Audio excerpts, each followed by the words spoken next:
Hi everybody. So we're gonna switch back in English with my speakers. I'm really happy to have you on stage to talk about how AI redefine what work means. And I have here on stage with me just Cecilia Tham. You're the CEO of Futurity Systems, a research and design venture studio. Hi. Then I have Arnaud Petit, CEO Southern Europe for Sage. Then Dex Hunter-Torricke, Senior Fellow at Fathom. And then at the end, Matthew Houlihan, Vice President, Government Affairs Europe, Cisco, at Cisco. So thank you very much for being here and be here on stage just after a former Prime Minister. I know it's not very easy, so but I'm counting on you for this one.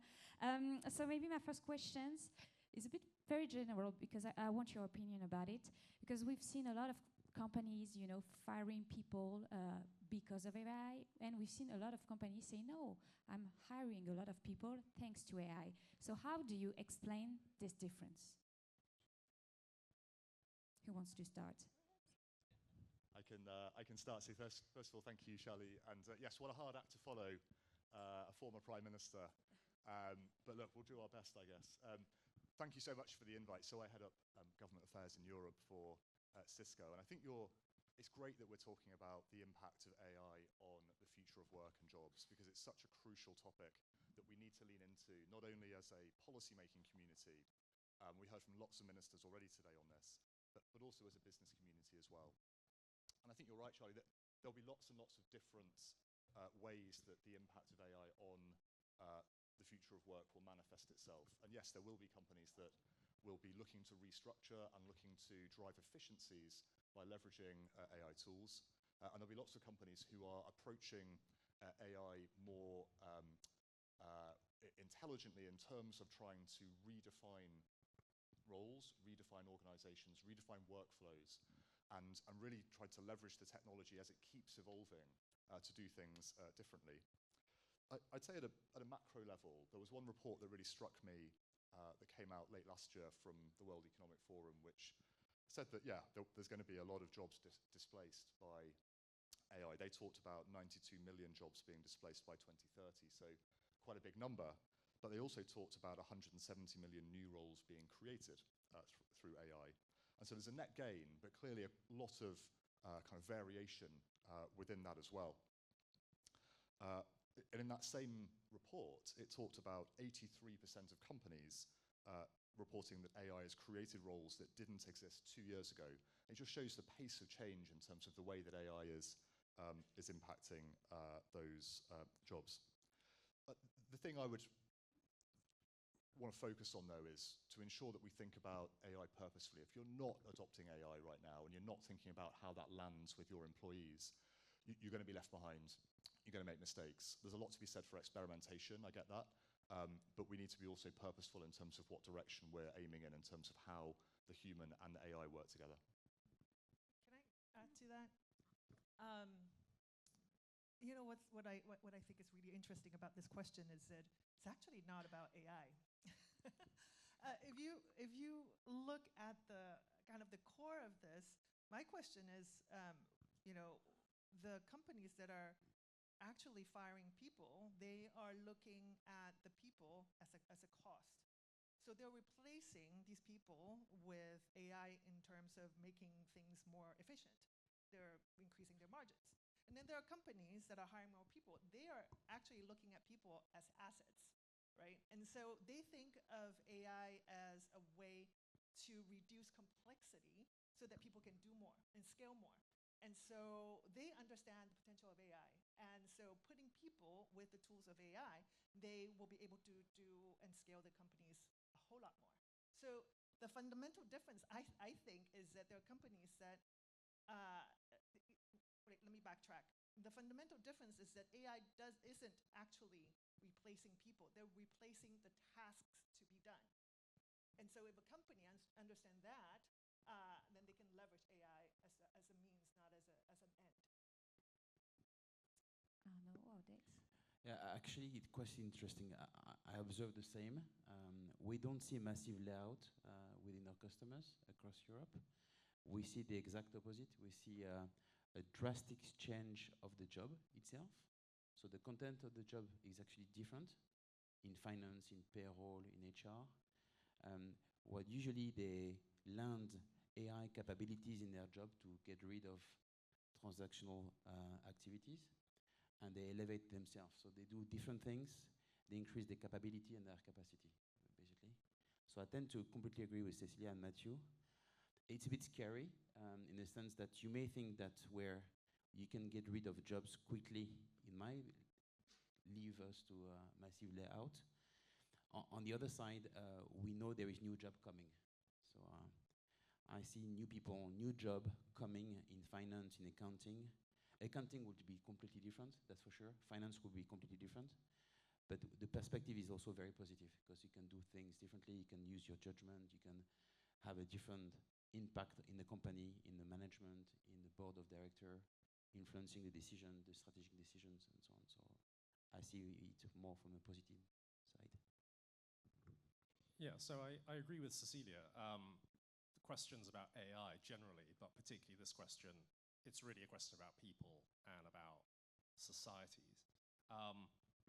Why is it that in the last 15 years we had a whole bunch of extraordinary technologies that completely transformed the global economy and became central to how we grow the economy? And there were some companies, some countries, which became extraordinary winners in that trajectory. And there are others who absolutely did not see the same benefits and in many cases had pretty flat economic growth. And of course, the obvious example is Europe. We had access to big data and smartphones and social networks and all the other things that came pouring out of the transition to the knowledge economy, but our economies have essentially been flat in terms of economic growth for quite a while. And in some cases, we've actually had reversing productivity in certain sectors of our economy. People are complex. The choices you have with these technologies are extraordinarily complex. And so it's not naturally intuitive always when you have things which can be both radical drivers of growth, but also absolutely can help you be much more efficient and to do more with less, which is the right path. And the right path will vary enormously depending on what type of company you are. The vast majority of businesses are small businesses which are dealing with an era of constrained growth and all the economic challenges they face. It's not surprising that lots of companies will say, I can get AI in to simply replace workers. I don't necessarily have a vast amount of surplus resources to just keep upscaling and doing the best with talent, especially when the talent might be very different. So it's something which is extraordinarily challenging, to think about. It's something where we have to think, very much about the specifics of the companies and the industries, and recognize at the same time you can be a company that is laying off workers while also hiring in more workers and actually continuing to invest as a result of AI. And so what skills will people need in the future? Matthew, asking the question, and especially when you are in the tech business, and I'm sure you have a lot of, now the code is written by AI. Now we've heard a lot of Satya Nadella. I remember he said that 70% of the code is written by AI. So what's up in Cisco? Yeah, so I mean, thank you for highlighting that statistic. At Cisco, yeah, so 70% of our products, the software that goes with them is now written by AI, and that percentage has risen hugely over the past 2 years, 3 years, and we'll get to 100% at some point very soon. And that goes to show, I mean, if you take that example of coders in Cisco, I mean, we make a lot of infrastructure, right? We make infrastructure that really supports this AI era that we are moving into, and we need to make sure it is secure and high-end. But the software that goes with that is so critical. But those coders that we employ, they're not necessarily, bashing out types of code anymore. They're thinking at a higher level in terms of what do they want to use that code for when it is produced by an AI tool. And so the skills therefore change from that sort of entry-level kind of can you code to a second tier, which is kind of can you think about what you're trying to achieve with that code. And I think that's where you get more and more of the human input that's necessary in these roles. And I think you can apply that kind of thinking right across the board. We need more problem-solving, strategic thinking that humans are really good at, and all of the collaboration and leadership that goes along with that. and less of the drudge work, if I can put it that way, the menial tasks that AI is getting really, really good at doing. So those sorts of skills, I think, Charlie, will absolutely be important in the years ahead. Cecilia, as you see the future, can you tell us what skills will people need in the future? I'm already seeing it now. And I think one of the things that is fundamentally important is critical thinking. Because if AI could generate all of these results, hundreds and thousands of, with one prompt, all these answers, you still need human to be critically thinking through what matters to us. And I think that's fundamental. But the second thing, which I think is also really interesting, is our ability to learn and unlearn very quickly. In the time where things are moving so fast, our ability to learn and unlearn, and I would even extend that we're learning and unlearning with AI, will help us catch up with the speed of change. Arnaud, you want to add something? Again, I see through the lens of Sage, so it's really about finance, accounting, HR, and payroll. I definitely agree with what's been said in the sense that a combination of being critic, because again, there is a risk of the AI doesn't provide you the right answer. So you need to be always on, try to understand what's going on, try to judge, be able to assess, being judgmental. The judgmental piece is critical. That would be the first answer. There is definitely a huge sense of communication and collaboration also, because again, you may address a lot of efficiency, productivity gain, and so on, but at the end, you still need to take a decision. We talk about ownership with the predecessor, the talk before. Ownership still stay with us. Judgmental stay with us. Communication and collaboration stay with us. So that would be for me the three skills I will put into. It's so hard to be critical when they're so convincing, though. Yeah, actually, it's a topic because what you get from AI is also a fact-based feedback, and you may think this is absolutely correct, so you may take the wrong decision. So today we had a discussion early on before this is there is a risk of knowledge if AI does everything. So are you sure you'll be on top and knowledgeable enough to take the right decision? So that's part of the skills. So skills, again, the content needs to be, is also a key topic. Yeah, I mean, I think if your value as a human, as a worker, is mostly based on just knowing a bunch of facts that might be objectively true, you're going to have a really bad time in about 10, 15 years. Like, yes, AI right now is highly imperfect and prone to hallucinations and all sorts of things where you need to be ultra vigilant about what the heck it's saying. But in terms of the technical solutions, they're getting better all the time. And certainly a bunch of those problems will go away as we advance closer towards AGI. I do think generally the big advance, for all of us in terms of our professional, opportunities will involve us becoming multi-domain experts. So the late industrial economy demanded in a way that we all become ultra specialist. We have a very deep understanding of a very narrow base of knowledge, and that's how you basically achieved a good trajectory in your career. You became the expert of a tiny niche. And I think in the world of complexity today, where very few problems belong to a single domain or a single function or a single industry even, actually the people who become the most powerful and influential leaders will be experts at multiple domains all at the same time, so they can make very excellent judgment as they harness a whole bunch of AI systems to operate seamlessly.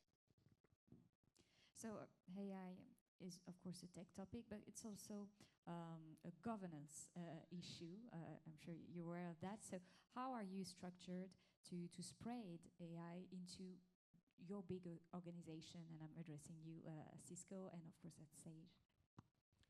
Yeah, happy to go first. I mean, it's been fascinating working at Cisco. I've been at Cisco for 10 years, and through that time, obviously the technology has moved hugely and advanced hugely, but particularly over the past 3 years, it's been fascinating and really encouraging to see the company leaning in with its employees in terms of how they make AI, lots of different AI tools available, how they encourage the employees to use them, to experiment with them, sure, but also to leverage them to try and drive more productivity and to support the output of employees. Now, so tool availability is clearly important, but there's a real strong role for leadership as well. When I was preparing for this, I saw that there was one statistic that said that employees are twice as likely to use AI if they see their leader using AI. So I think just the basics of leadership using AI and talking about how they're using it is important. There's lots of need for experimentation, but as I said, having sort of a bit more direction there is clearly important as well, because there's a lot of learning by doing, I think, that you have to do with AI. A technology that is moving so quickly, there's a lot of kind of human experimentation that you need to do with it. And again, we talk to our employees, and just looking at the statistic here, 89% of them said that they learn AI by doing it. And I think it's the nature of the technology.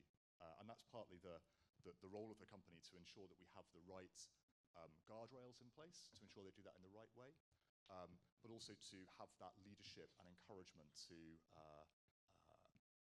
nudge our employees at whatever role they're doing to try and use AI as much as they can.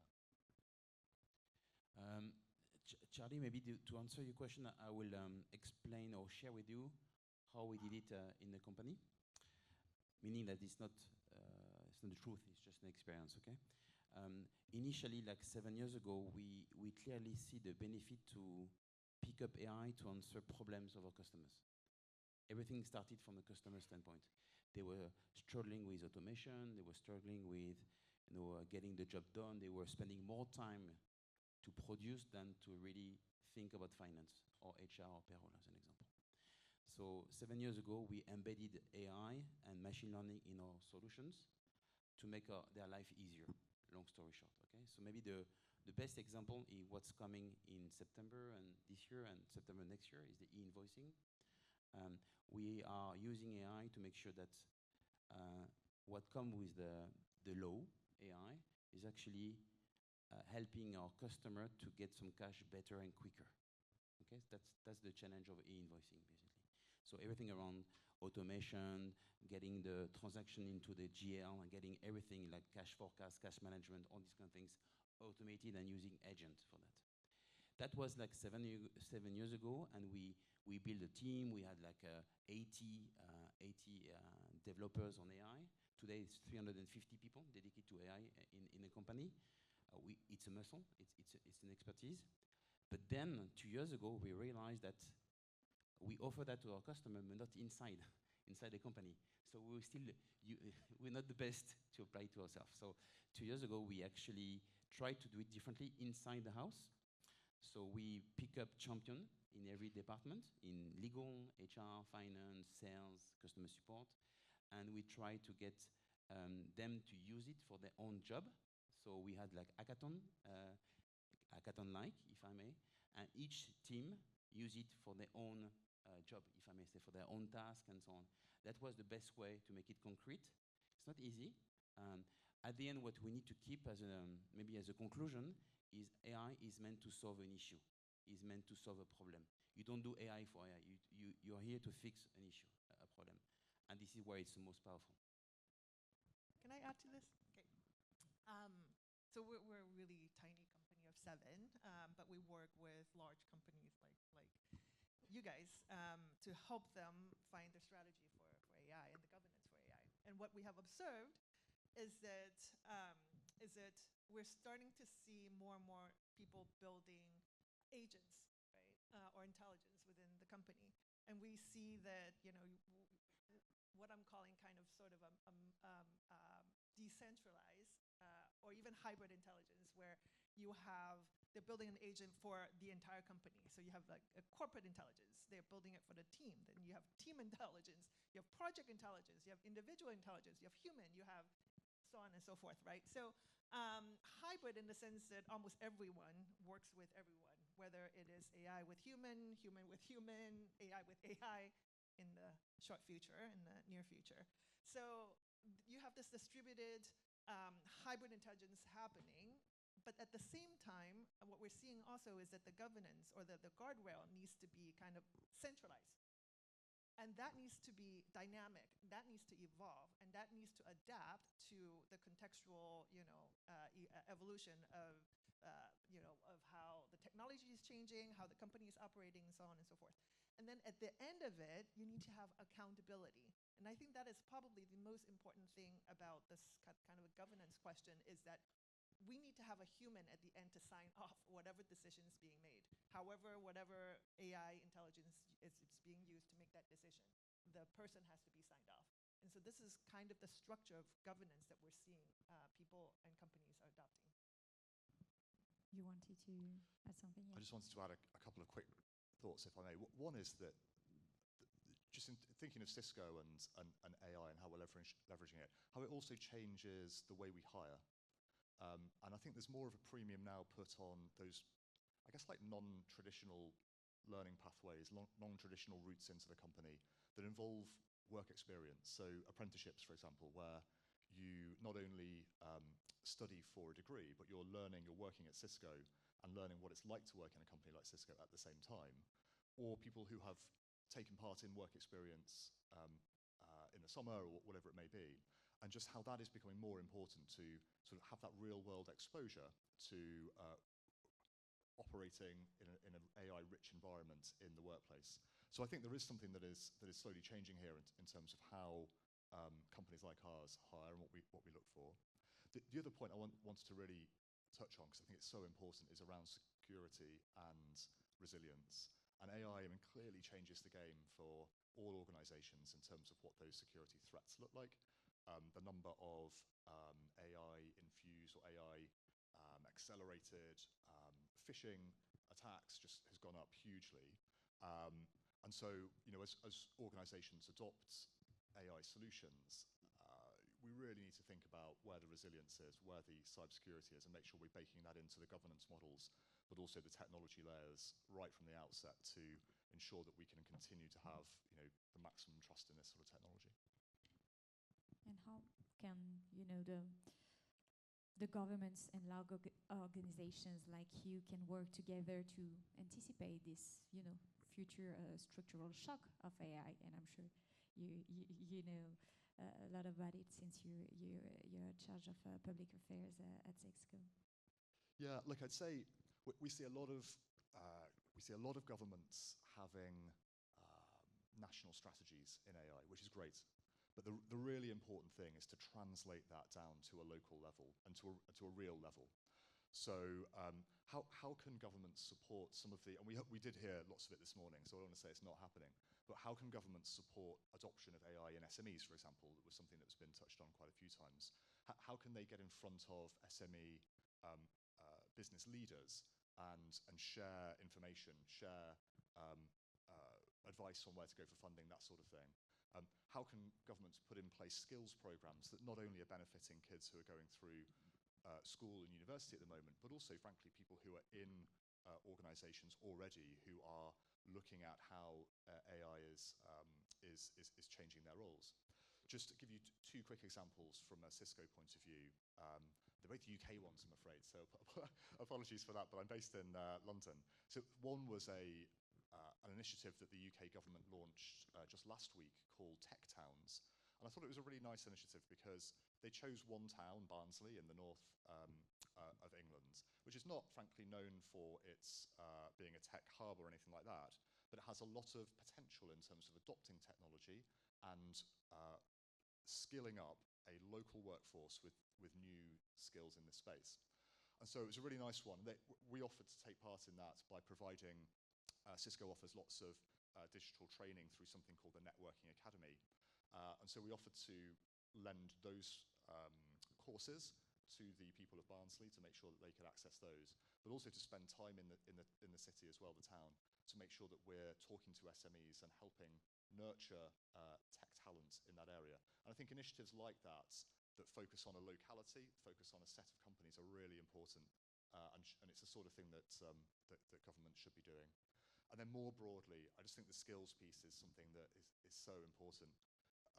Cisco does have our Networking Academy program, but we can join, and we make that available for free, and we make that available on a completely vendor agnostic level. So it's not about Cisco's technology, it's about technology in general and how to work with cybersecurity, networking technologies, AI technologies, and you can apply it right across the board.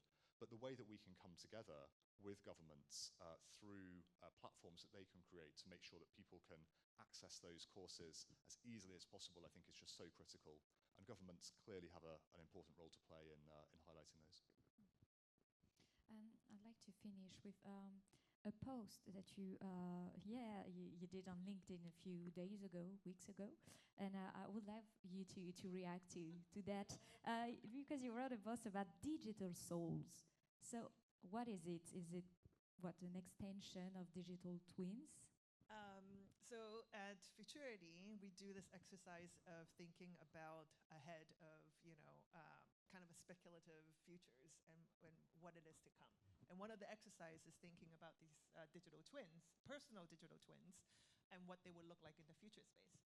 So we imagined, say for example, I have a agent, a CC agent, a digital replica of me, but it's fragmented. So I have a CEO agent, and it knows my clients, it knows my memories, it talks the way I do when I'm in my business trip. I give it transactionability, it can go out and give talks for me, et cetera, et cetera. That could be a professor CC, where it knows my students' names, my curriculum, the way I talk pedagogically, and so on and so forth. So you can imagine that I could have many of these extension digital souls. We call them digital souls because we imagine a future where they could, quote unquote, possess into appliances, into our cars, into our smart homes, and then they could then drive the car or operate the house as people, and even maybe possess a bot so that they can do tasks for us, right?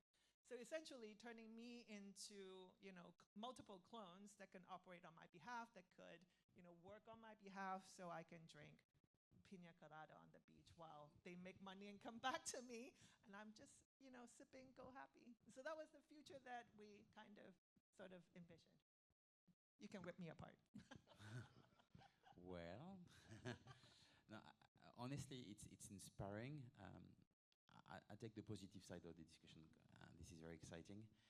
If you think about moving away from generative AI to agentic AI, where agent will actually do things for us, this is quite exciting because you can then delegate things that they can do better than you, and you can free up time to do things that are more sophisticated, as an example. I like the idea, and I like the exercise. I'm going to take a different take on this. I mean, I spent years looking at public opinion, in reaction to technology and in particular on AI. And the overwhelming majority of societies have extremely negative views on AI. And it is not an education problem. The more they learn about it, the more negative they become. Because how many people think that as societies we generally manage the last generation of technology well? Who thinks governments did a sterling job managing social media? And now you're dealing with the arrival of the most powerful technology in human history, which is crash landing on societies which are reeling from any number of different crises. And I think actually, if you talk about digital souls, you're actually going to have a highly inflammatory effect, because the soul is something extraordinarily deeply human. And it's something that should be beautiful and innately human. And I see no value in fetishizing this technology. It's technology. It can be a set of algorithms, it can be a set of tools. We don't need to make it sound like we're decanting ourselves into some sort of magic genie that, then goes and lives in our refrigerator. Like, that actually sounds like quite horrific to me. There was a moment in time when, a decade ago, we all got hyped up by the Internet of Things, and someone once described it to me as, it should actually be called the Internet of Things that should not be connected to the Internet. And that is sort of the moment we're in now. There's a lot of hype about where the technology is going, but AI should be treated as a tool and nothing more. Look, I think Arnaud put his finger on it. I think from a business lens, to translate what you were saying, Cecilia, it is an agentic world we're moving into. And I think lots of businesses right now are thinking about how can they create these agentic AI models that allow us all to be more productive, not necessarily creating digital twins of ourselves in the workplace, but certainly creating AI agents that can do certain tasks and do certain things for us. So I think there's a positive spin, if I may, to put on what you were saying around the capabilities and the possibilities that AI and agentic AI can play in the workplace. And that, to loop back to where we started, that does require a whole different way of thinking for an employee and a whole different way of thinking about what skills we need in the workplace at the moment, because we'll need to be able to curate and lead and bring together all of those different agents that we have working for us. Can I add to this? I love this. Thank you for all of your comments. And I wanted to say that we do this as a way to rehearse, because as futurists, if we let technology to happen the way they happen without properly understanding the consequences, then we're not doing our job. And so having conversations like this now so that we can avoid, negative consequences, as you have mentioned, is a way to rehearse what is possible. And we have to have these conversations out in the public, because, if we think through it only from the perspective of one, then we haven't properly done our job neither. So thank you for all of your feedback, and we'll go back and ponder some more of these rehearsing possibilities. Okay, so this will be the conclusion. Thank you very much, Cecilia, for this post, and thank you all of you for being here at AI Day today. Thank you. Thanks, Charlie. Thank you. Thank you so much.